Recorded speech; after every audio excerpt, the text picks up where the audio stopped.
Penembakan terjadi di kompleks Masjid Islamic Center of San Diego, California. Insiden yang diduga bermotif kebencian ini menewaskan 3 orang.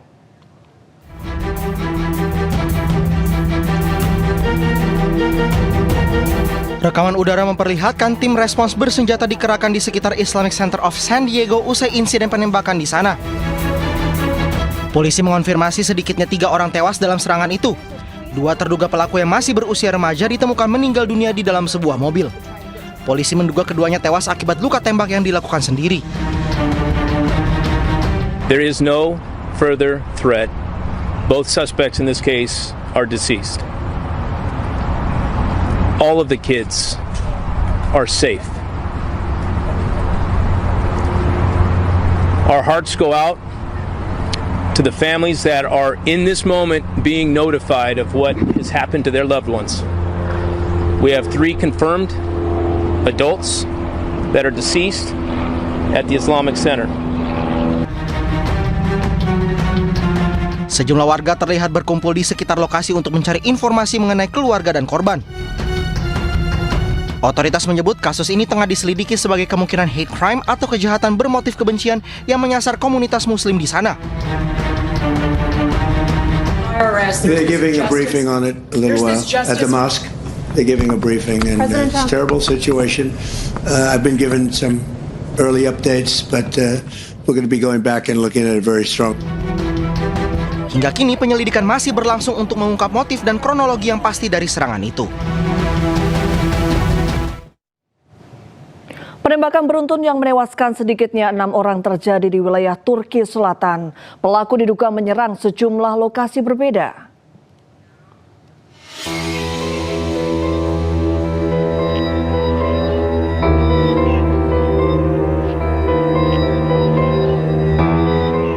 Rekaman CCTV memperlihatkan momen seorang pria bersenjata melepaskan tembakan di sebuah restoran. Insiden tersebut terjadi sekitar 40 km dari kota Mersin, Turki Selatan. Seorang korban terlihat berlindung di balik lemari pendingin sebelum pelaku melarikan diri dari lokasi. Presiden Turki Erdogan menyatakan sedikitnya 6 orang tewas dan 8 lainnya mengalami luka-luka. Pemerintah Turki mengidentifikasi pelaku sebagai pria berusia 37 tahun bernama Metin.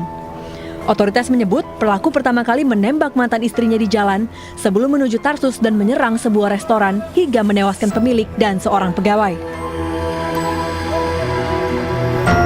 Pelaku juga diduga membunuh sejumlah korban lain di lokasi yang berbeda. Polisi mengerahkan operasi besar-besaran dengan dukungan helikopter dan drone untuk memburu tersangka.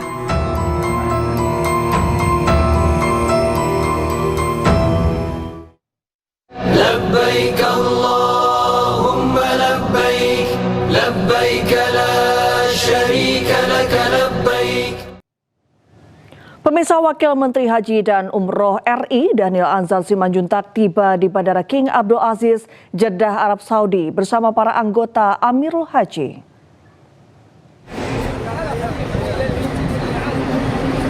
Daniel Anzar Simanjuntak tiba di Jeddah pada Senin sore pukul 17.30 waktu Arab Saudi. Daniel menyatakan banyak perbaikan dalam penyelenggaraan Haji 2026. Kekurangan saat pelaksanaan haji tahun lalu tidak ditemukan tahun ini. Seperti pemberangkatan, konsumsi, hingga kartu nusuk. Daniel juga menyampaikan pesan Presiden Prabowo untuk menghadirkan pengelolaan haji yang lebih baik.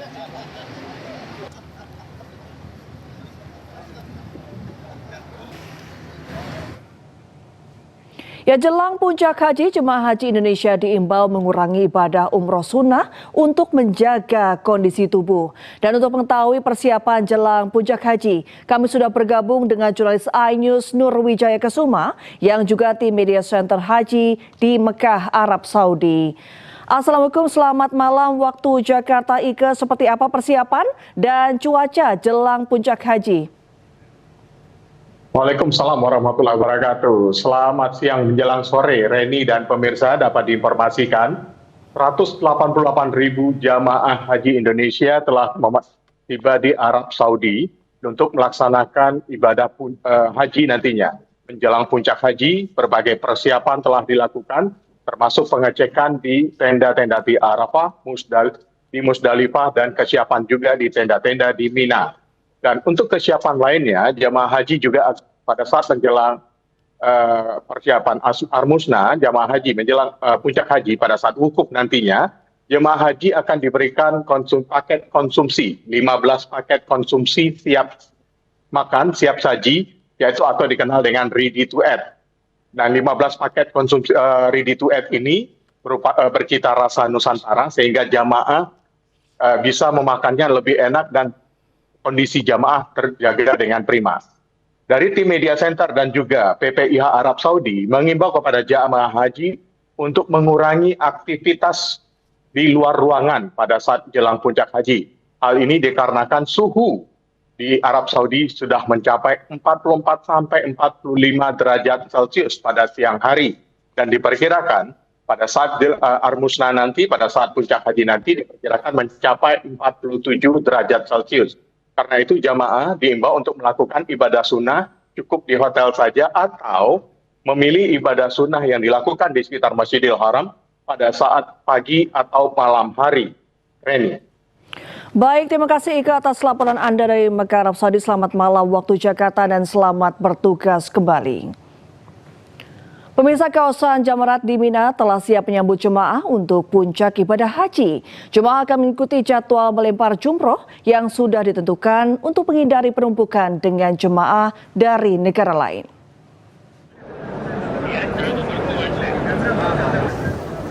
Arafah, Mina, Musdalifah sudah siap untuk puncak ibadah haji, termasuk jamarat atau tempat melempar jumroh. Nantinya para jemaah akan mengikuti jadwal melempar jumroh yang sudah ditentukan untuk menghindari penumpukan dengan jemaah dari negara lain. Para jemaah diimbau untuk mengikuti aturan melempar jumroh yang sudah ditentukan.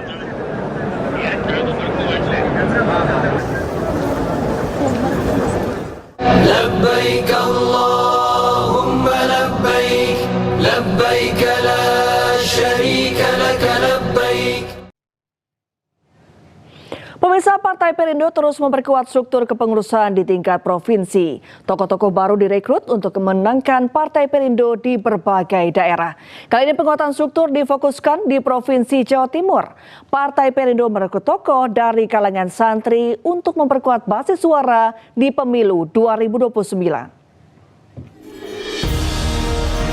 Sekjen DPP Partai Perindo Ferry Kurnia Rizkiansyah bersama Mustasyar PBNU Kiai Haji Said Akhil Siroj dan pengasuh Pondok Pesantren Sabilur Rosyad Gasek Malang Kiai Haji Marzuki Musa Tamar menghadiri pelantikan pengurus baru DPW Partai Perindo Jawa Timur di Surabaya.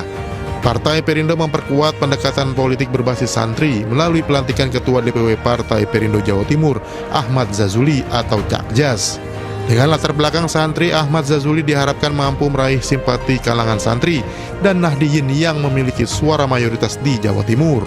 Sekarang kegiatan-kegiatan elektoral harus kita lakukan, kerja-kerja elektoral, bagaimana turun ke lapangan, kerja-kerja pendapilan, kerja-kerja penguatan, merekrut tokoh-tokoh yang luar biasa. Saya pikir inilah upaya-upaya yang harus dilakukan oleh teman-teman di tingkat wilayah dan juga tingkat daerah di Jawa Timur.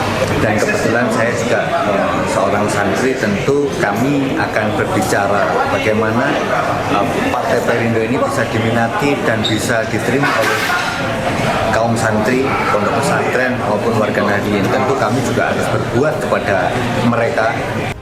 Pada pelantikan ini, Partai Perindo juga diminta mampu menjaga persatuan dan kesatuan demi kemajuan bangsa dan negara. Kita ini sudah sama-sama satu bangsa, satu bangsa, satu negara, satu bahasa, lintas agama, lintas budaya, lintas etnis. Berjuang dari mana saja. Kalau memperjuangkan hal-hal yang prinsip universal demi kemajuan negara, kita hilangkan sekat-sekat agama, sekat-sekat suku, sekat sekte misalkan, hilangkan itu semuanya. Melalui kepengurusan barunya di berbagai daerah, partai yang dipimpin Ketua Umum Anjela Tanusudibyo ini berkomitmen akan terus hadir memberikan kontribusi nyata bagi kesejahteraan masyarakat Indonesia. Dari Surabaya, Jawa Timur, Yuda Prawira, iNews melaporkan.